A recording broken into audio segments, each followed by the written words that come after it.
key is that a lot of brands don't necessarily know how to leverage the data the right way. One of the worst things that you can do is if you start ecom, launch Amazon, and then don't measure them together, that's where you can get into tricky situations. And the opportunity cost of not having that data clarity that allows you to take action can be the difference between scale and no scale. No matter what game you're playing, if you want to measure LTV on Amazon, you can't do it with the reports that are on the front end. You still have to have a sense for the combined CAC. And that in and of itself is counterintuitive. The universal force is usually that CACs tend to go up the bigger you get. Dun, dun, dun, dun. And we're back. Episode 58. Dylan, you never know how I might open every ecom scaling show episode. I just kind of go with what's happening. What's going on, man? Doing well. Currently visiting Liam, beautiful city of Ottawa. It's a great day to be alive. Excited to talk about Amazon, ecom, how to do both, how to do one. So many different ways to take this convo, John. Amazon plus DTC. I've got some fun stuff actually that we've been working on at Free to Grow and some fun stories to tell around this. And actually, I think, sorry folks, I might tie this back to the whole marketing game thing we're always talking about, because we're starting to realize some very specific ways to use both D2C and Amazon together, depending on what game you're playing. But Dylan, to get us kicked off here, you mentioned that this topic is top of mind for you. Why is this top of mind for you right now in this season? I've just been talking to a lot of brands that are trying. Sometimes you just get lucky or not lucky. It's like there just happens to be a lot of conversation lately about how do I take Amazon more seriously or how do I take Shopify generally more seriously if you're an Amazon first brand. I also think there's been some cool tools that have come out lately that better allow you to analyze the kind of the the spillover, I guess, from one channel to the other that can occur. So lots of cool tools to talk about to better measure your marketing spend, and also just something I'm hearing more and more about.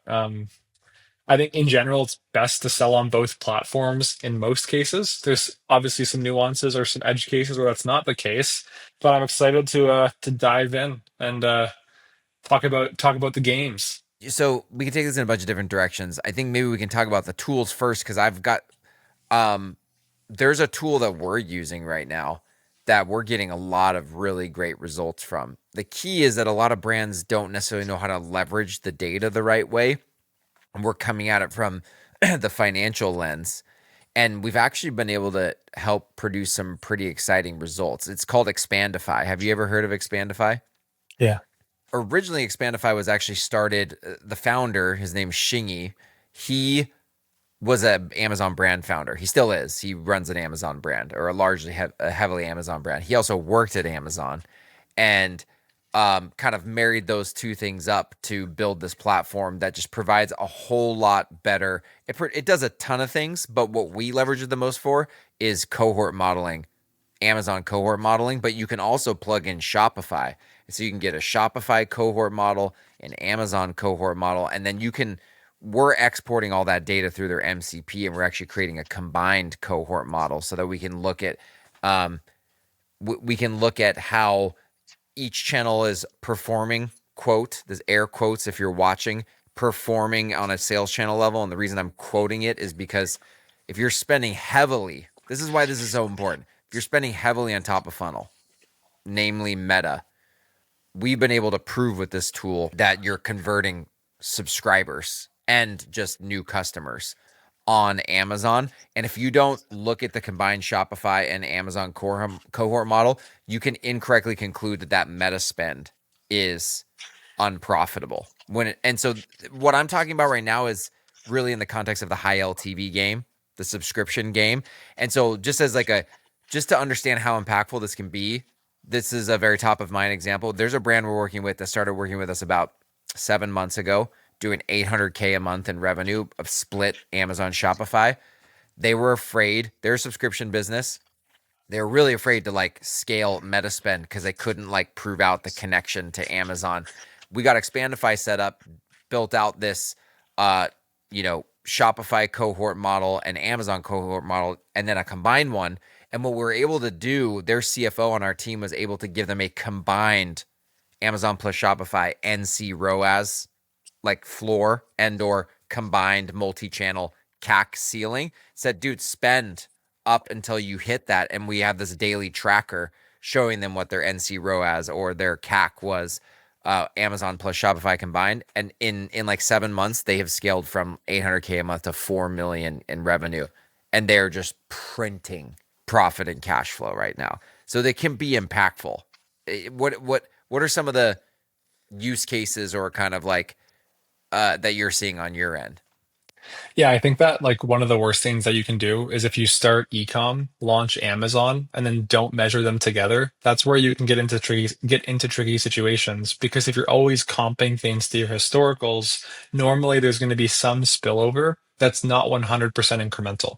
So the way I would think about it is when you launch on Amazon, it's possible that I don't know 20-30% of the revenue that you generate from Amazon is actually 100% incremental, but it's possible that the rest is actually just some people who would have bought Shopify anyways. And I'm not saying that 20-30% incremental is like a common occurrence. Maybe it's more depending on the product that you're selling or how effective you are at capturing demand, or I should say capturing net new demand or creating net new demand on Amazon.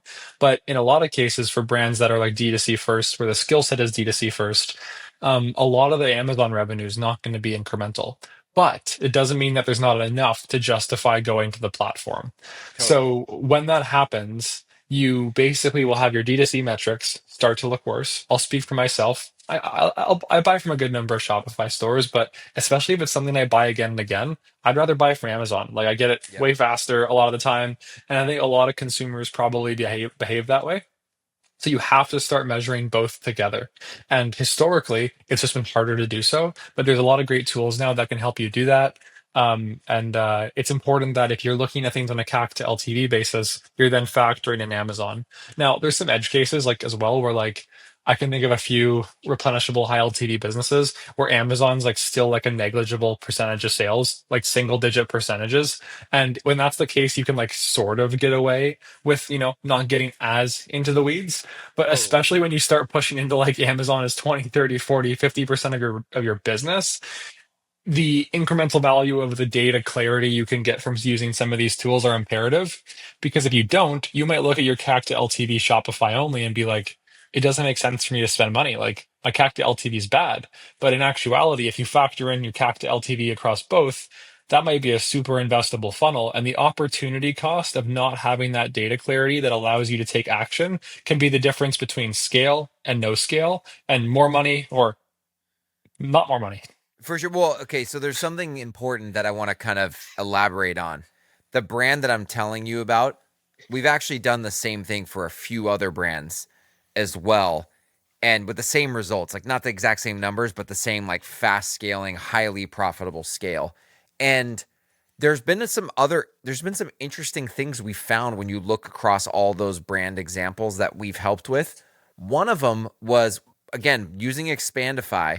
When we dug deeper into the cohort data, so we started looking at subscribers versus non-subscribers, and that's subscribers versus non-subscribers, Shopify and Amazon, like looking at those separately, and then going and looking at product level like segmentation, a really interesting thing like emerged. There was this insight that one of our CFOs found using the Expandify data that on Amazon, what that brand had traditionally thought of as its hero new customer acquisition SKU on D2C, it was not panning out that way on Amazon. It was a different SKU that was driving new customer acquisition, and specifically that was driving subscription opt-ins. And so as soon as they saw that insight and they shifted the Amazon strategy around trying to drive subscription opt-in through that SKU, Amazon freaking took off. And again, going back and looking at meta spend, which they were scaling top of funnel, and looking at a combined CAC between Shopify and Amazon, their CFO on our team was able to help them make sure that they were never going above the combined CAC that was appropriate. But he was going, keep spending, keep spending, keep spending. You haven't reached it yet. Whereas if you had been looking at these data points separately, or sorry, these channels separately, you probably would have intuitively stopped scaling Meta because Shopify looked unprofitable, but it turned out this change on Amazon was driving all these Amazon um, Yeah. subscribe and saves. The other thing that was interesting is the Amazon subscribe and save customer for this brand was way stickier than the D2C one. So the LTV was actually much higher. And so and we could see the correlation with the meta spend going up. So we could actually tell them with a lot of confidence, keep scaling spend, and Amazon is the one that's printing money. So it's really key to get into the data and understand these dynamics. Yeah, and I think another thing that also is underappreciated about all of this is it all ties back into the game in most of these cases is being the brand who can afford to have the highest CAC. And that in and of itself is counterintuitive, but that is functionally how you are generally going to be able to win over time, or one of the ways you can win over time with performance marketing if you have Totally. high LTV or if you have pricing power. I think that's just also important is like the reason why we do all these exercises is to try to essentially justify why you can spend more profitably, and you should Totally. want that. Ideally, CACs go down. Everyone wants CACs to go down, but the universal force is usually that CACs tend to go up the bigger you get. Super interesting, man. And the thing is, like, okay, so let's take a step back really quick. Let's look at the different games, right? We've got the high LTV subscription game, which is primarily what we've been talking about. And that's all about CAC to LTV optimization. And I'll say, generally speaking, tactics and strategies that allow you to increase retention to the point where you can absorb a higher and higher CAC, right? And so we can scale into a higher CAC, and that generates fast scale and profitability. Then we talk about the new customer dominant game, effectively no LTV, got to be first order profitable. And then we talk about the apparel game or the high SKU count game, where maybe, depending on the retention dynamics, we might be able to go to break even ish on new customers, but we got to drive returning customer profitability. Here's the thing, no matter what game you're playing, if you want to measure LTV on Amazon, you can't do it with the reports that are on the front end. Those reports are wrong, and actually your historical data gets deleted. You have to use one of these tools to get accurate day by day and month by month and historically stored retention data. But then the other thing is, you have to, even if you're playing a game that has no LTV, like the new customer dominant game, you still have to have a sense for the combined CAC between Amazon and Shopify and the gross margin dollars per order on each of the channels and combined. And so, one way or another, if you're trying to scale both channels, I don't want to say equally, but significant sales growth in each, you have to be able to measure this kind of stuff. 100%. And I think that in the other games, it matters just as much. In fact, like there's never really a scenario where once you start selling on both, you especially once they both become a meaningful percent of revenue, you generally have to start taking that into account because again, the spillover may not be as high in certain categories. But let's say your first time customer dominance, and all of a sudden you're starting to get some of those Shopify orders moved to Amazon. Like let's say, for example, you're quoting 7 days estimated delivery time on Shopify and Amazon it's next day. A lot of people are simply going to check, hey, can I buy this on Amazon? I really want it now. Definitely has to be taken into account in both cases. It just increases the difficulty. And it's not dissimilar to even selling like wholesale. Like when you Totally. start, the more channels you run, the more complicated media mix and measurement get. But that's kind of the fun of advertising at scale. But I guess from your perspective, John, if you flip it to the other side and you're Amazon going into D2C, um, what are Mm, some measurement nuances or yeah. scaling nuances that you've seen there? Because I mean, candidly, on my side, I've seen many more cases of brands going from Shopify to Amazon successfully than Amazon to Shopify successfully. And I think there's a few reasons for it. I think that often it's the gross margin profile on Amazon is commonly lower. And a lot of the ways that brands win on Amazon is by being like more aggressive on pricing. The benefit of D2C brands is they tend to have higher gross margins And then when they come to Amazon, they already have some brand. So like the success rate and the natural spillover tends to happen more naturally. But I do still think it is possible to go from Amazon to D2C. It's just like it's less common to see that successful transition. Okay, so there's another thing that you've made me think of that I'm just going to park in my notes and we'll come back to it so that I don't digress from this point. But what's interesting is I think there's two different versions of quote, and this is not perfect what I'm about to say, of like going from Amazon to D2C. One version, it's not really Amazon to D2C, but we've successfully helped brands do this. They have always had D2C, but it's always been 20% or less of their total sales, right? It's just a channel that's more for brand presence than anything else, right? In all reality. Um, but they were primarily an Amazon brand, but we were able to help them scale non-Amazon platform spend like Meta, top of funnel spend, and prove that it's benefiting Amazon enough that they should keep doing it, even though it's not on the Amazon platform. And their D2C business was still a minor part of the business in terms of revenue mix, right? But enough converted on D2C, and there's enough of a lift on Amazon that this quote, primarily D2C ad channel being top of funnel Meta spend was actually growing this Amazon channel and this Amazon business. We've been able to do that a number of times. Expandify has been very instrumental in that. So that's one version. The other version, which I think is the one that you're referring to, is the true I'm going to launch D2C and scale D2C, not standalone, because they're connected if you're top of funnel spending, but as like a truly profitable incremental in contribution margin dollars, right? The reason why we encounter a lot of Amazon brands who are trying to do that. It's really hard if you don't already have the unit economics to support it.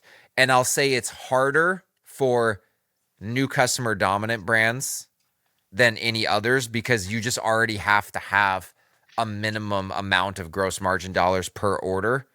That's actually the biggest issue I see is a new customer dominant brand saying they want to go to D2C, and there just aren't enough gross margin gross margin dollars per new customer order. And they may try selling bigger packs or bundles, something to get the AOV and the gross margin dollars up per order.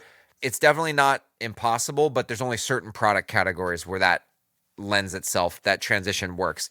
Usually where I see it work is, and the brands that I was telling you about that we use Expandify to scale, they were all playing the subscription game. So they were a subscription brand on Amazon first and then wanted to go launch D2C. And the reason that worked is even if their gross margin dollars per new customer order are low, it doesn't matter if you have enough LTV in a 3 to 6 month period.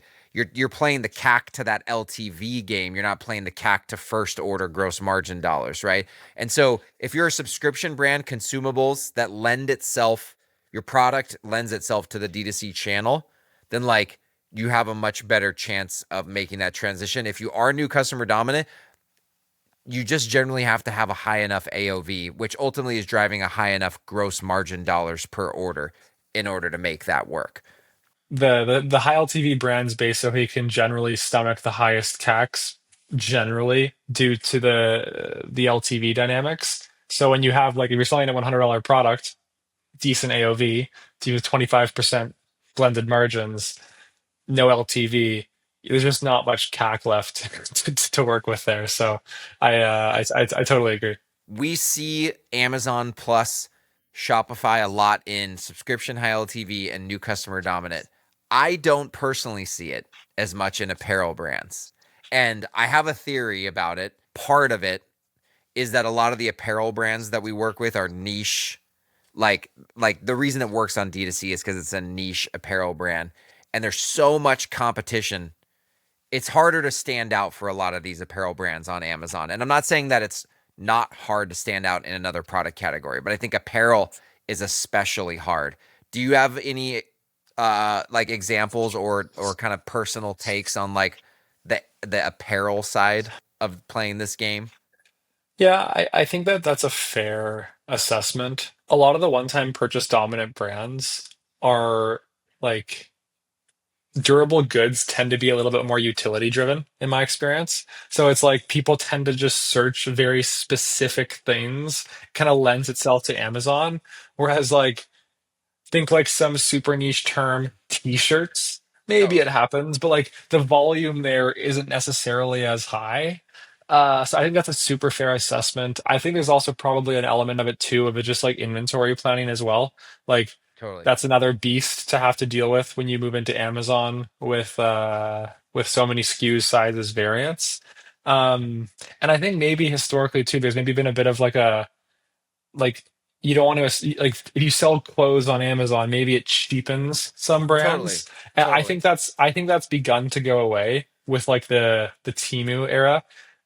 I think more and more clothing brands are going to sell on Amazon. I, I I think a lot of them that do currently are more of the basics. Like they're not the Agreed. branded, they're the value play, where it's For sure. like buy this 12 pack of t-shirts or something. Um, so yeah, Totally. Totally.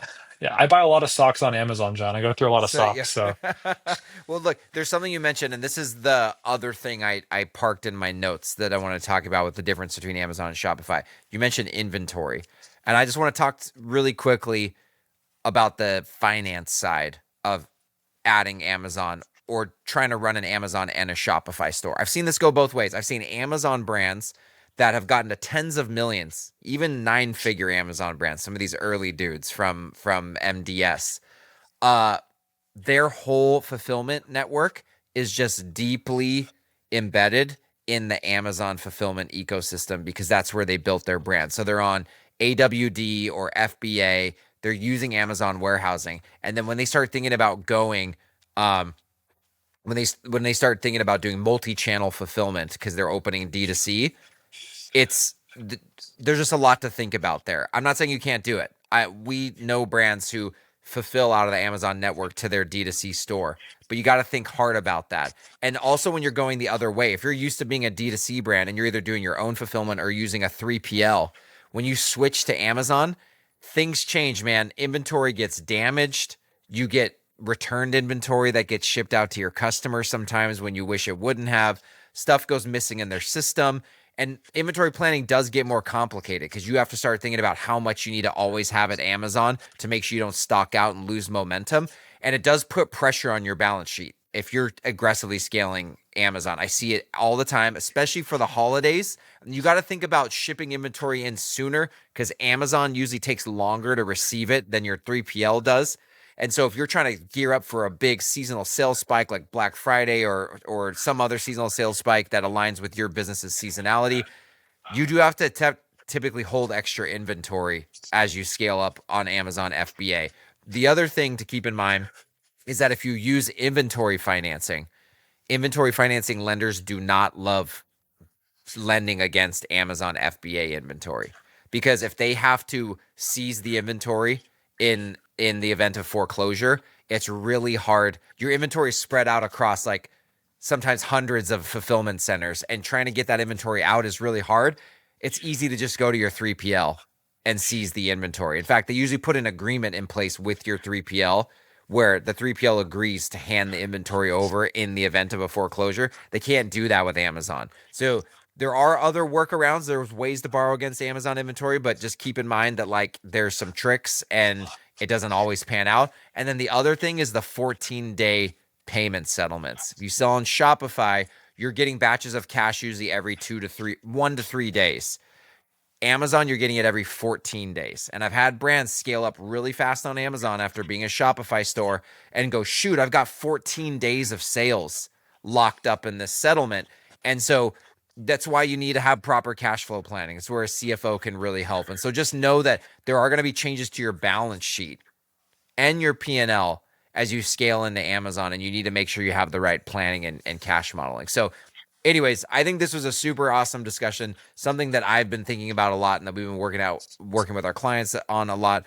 Dylan, any final thoughts on Amazon plus D2C? in general, you want to sell where your customers are. So there's many cases where over time at enough scale, it's hard to justify not covering more surface area.